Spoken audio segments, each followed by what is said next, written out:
Hello guys, welcome back to our YouTube channel Guru academy. आज हम लोग जो डिस्कस करने वाले हैं वो एंडो मेम्ब्रेन सिस्टम को डिस्कस करेंगे सेल के अंदर। वैसे ये बहुत ही छोटा सा टॉपिक है, लेकिन मुझे लगा कि शायद इसमें से भी कई बार एग्जाम में कोई क्वेश्चन आ सकता है। एक बार क्वेश्चन आ चुका है, लेकिन फिर भी हम इसको वापस डिस्कस करेंगे क्योंकि इस टॉपिक को कई लोग छोड़ देते हैं। रियली में ये टॉपिक भी बहुत इंपॉर्टेंट है। देखो, नाम से पता चल रहा है अंतःझिल्लिका तंत्र, यानी कि ये झिल्लीदार अंगों को की ही बात कर रहा है, यानी कि राइबोसोम और तारक का है कि यहाँ पे कोई डिस्कस नहीं होगा। यानी कि इसका मतलब क्या है वो समझेंगे पहले। यानी कि झिल्लीदार अंगक, यानी कि जो एकल झिल्लीबद्ध कोशिकांग है या जो द्विझिल्लीबद्ध कोशिकांग है, ये झिल्लीबद्ध कोशिकांग क्या होते हैं, एक दूसरे से यूं कह सकते हैं कि उनके कार्य और संरचना सबकी अलग अलग ही होती है, हमने पहले ही पढ़ा है। लेकिन कई बार क्या होता है, कईयों की कार्य और संरचना एक दूसरे से संबंधित होते हैं। तो यहाँ पे लिखा है कि झिल्लीदार अंगक जो होते हैं, यानी कि एकल झिल्लीबद्ध हो या द्विझिल्लीबद्ध, ये कार्य और संरचना के आधार पर, किसके आधार पर, कार्य और संरचना के आधार पर, तो कार्य व संरचना के आधार पर एक दूसरे से काफ़ी अलग अलग होते हैं। कार्य भी अलग होंगे और संरचना भी अलग होगी। लेकिन ध्यान देना, ऐसे कोशिकांग जिनके कार्य एक दूसरे से संबंधित हो तो फिर उनको हम किस में रख देते हैं, अंतःझिल्लिका तंत्र के अंतर्गत रखा जाता है। वापस समझ लेना, झिल्लीदार अंगक जो होते हैं कार्य और संरचना के आधार पर एक दूसरे से अलग होते हैं, लेकिन फिर भी कुछ ऐसे कोशिकांग भी हैं जिनके कार्य एक दूसरे से क्या होते हैं, संबंधित होते हैं।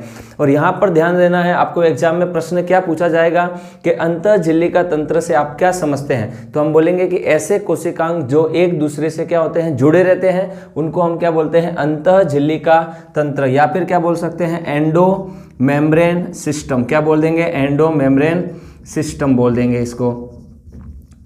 और वैसे तो हमने लिखा है कि कार्य और संरचना के आधार पर सब अलग अलग होते हैं, लेकिन फिर भी कुछ ऐसे कोशिकांग हैं जिनके कार्य एक दूसरे से क्या होते हैं, जुड़े हुए रहते हैं। और ऐसे कोशिकांगों को हम किस में रखेंगे, अंतःझिल्लिका तंत्र के अंतर्गत रखेंगे। यहाँ पर यह समझना है। अब दूसरी बात, कौन कौन से कोशिकांग है जो अंतःझिल्लिका तंत्र के अंतर्गत नहीं आते हैं और कौन कौन से आते हैं।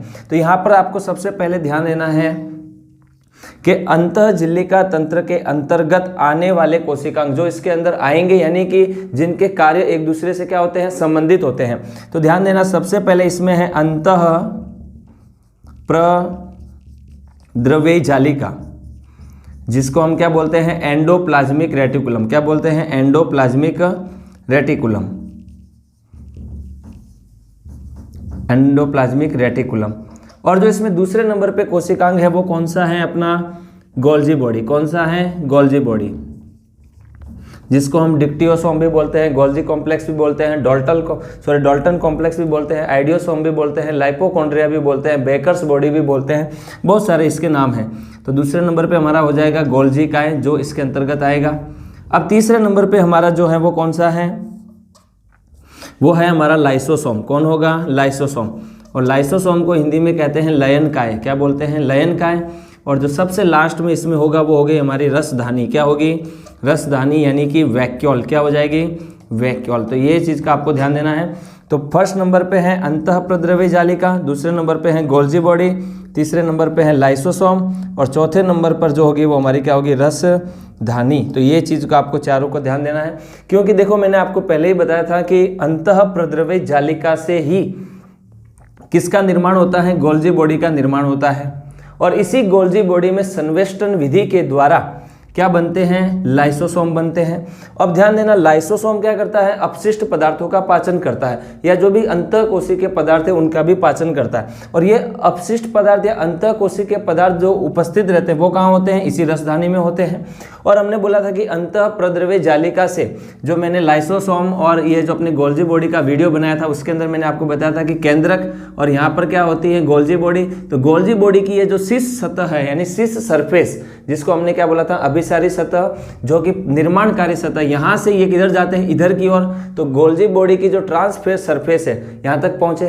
तो यानी कि अंतःप्रद्रव्य जालिका से जो पदार्थों का स्थानांतरण है वो गोल्जी बॉडी के माध्यम से ही कोशिका के बाहर किया जाता है। तो यानी कि ये मिडल मैन था, हमने वहाँ पे लिखा था कि गोल्जी बॉडी क्या होता है, मिडल मैन ऑफ सेल।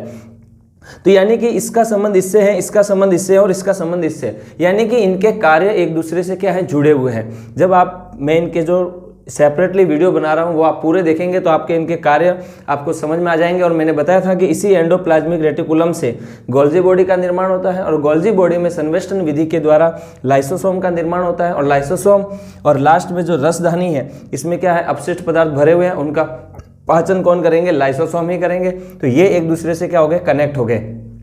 तो इनको किसमें रखा गया है, अंतःझिल्लिका तंत्र के अंतर्गत अंग। अब आपको एग्जाम में पूछ लिया कि अंतःझिल्लिका तंत्र के अंतर्गत कौन से कोशिकांग है, तो आपको इन चारों के नाम याद रखने हैं। अब दूसरी बात है कि ऐसे कौन से कोशिकांग हैं जिनके कार्य एक दूसरे से बिल्कुल अलग है, जिनकी कार्य और संरचना अलग है, जो अंतःझिल्लिका तंत्र के अंतर्गत नहीं आते हैं। यहाँ ध्यान देना, नहीं आते हैं। तो नहीं आते वालों में एक तो आपका है माइटोकॉन्ड्रिया, और दूसरे नंबर पर जो है वो आपका कौन सा है, क्लोरोप्लास्ट, हरित लवक है, क्लोरोप्लास्ट, जिसको हम हिंदी में क्या कहते हैं, हरित लवक। और माइटोकॉन्ड्रिया को हिंदी में कहते हैं सूत्रकणिका। और यहां पर एक और लिख सकते हैं हम, पेरोक्सीसोम। क्या लिख सकते हैं, पेरोक्सीसोम। तो यहां पर हम लिख देंगे पेरोक्सीसोम। तो इन कोशिकांगों का एक दूसरे से कोई संबंध नहीं होता है और इसी कारण से इनको अंतःझिल्लिका तंत्र के अंतर्गत नहीं रखा जाता है। तो आपको ध्यान रखना है एग्जाम के अंतर्गत कि अंतःझिल्लिका तंत्र का मतलब ही क्या है कि वे कोशिकांग जिनके कार्य एक दूसरे से क्या हों, जुड़े हुए हों। तो अंतःप्रद्रव्य जालिका, गोल्जी बॉडी, लाइसोसोम और रसधानी, ये क्या हो जाएंगे, अंतःझिल्लिका तंत्र के अंतर्गत आएंगे। और ये नहीं आएंगे क्योंकि इनके कार्य एक दूसरे से क्या होते हैं, अलग, और संरचना भी क्या होती है, अलग। तो ये एक नंबर का या एक क्वेश्चन आपके यहाँ से पुटअप हो सकता है। तो आज का वीडियो हमारा यहीं पर कंप्लीट होता है। सो मिलते हैं नेक्स्ट वीडियो में। Thanks for watching. जय हिंद, वंदे मातरम।